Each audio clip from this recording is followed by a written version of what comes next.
Hey guys, I wanted to talk today about Seachem Paraguard. It's probably my second favorite Seachem product. My first favorite is obviously Seachem Prime. My second favorite is Paraguard.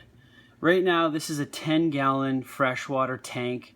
It's my quarantine tank. I got a bunch of guppies and I'm adding them to my little freshwater setup on the left here that I'll show you. But I'm a big fan of quarantining fish before you throw them in your tank, especially if you've bought them from your local fish store. And it's almost a guarantee that there's going to be something pathological riding on those guys.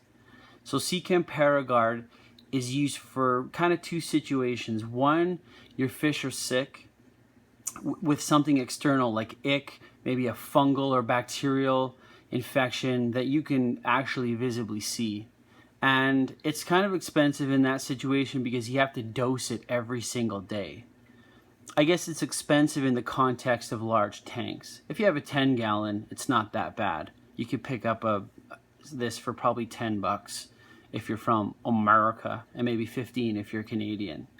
So Seachem Paraguard is a blend of malachite green, which some of you might be familiar with. It's what's in some ick medications, and it interacts with one of the life stages of the ick external parasite. But it also has what they claim as a synergistic blend. Lord knows what that means, of aldehydes. Now, aldehydes are interesting because there's aldehydes that are naturally occurring, like vanilla, in cinnamon, and in cilantro. There's aldehydes that you can eat that you might enjoy that aren't bad. But there's also aldehydes that are toxic, like formaldehyde.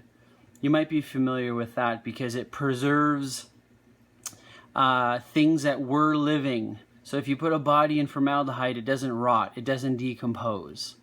So that obviously kills pretty much everything that's alive.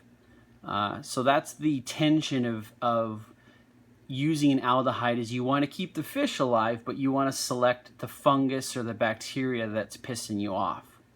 So anyways, Paraguard is aldehydes and malachite green. Now, because aldehydes are volatile, they kind of flash or evaporate out of the water. And that's why you have to dose Seachem every single day, or Paraguard every day if you're using it. But for me, I'm using it right now as a 1 hour bath. And so they say use 3 mils per gallon, and that's on the back of the bottle there.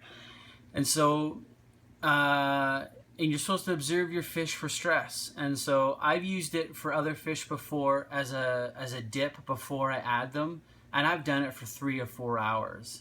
But I was, near my tanks doing homework or studying for school, and so I was watching them.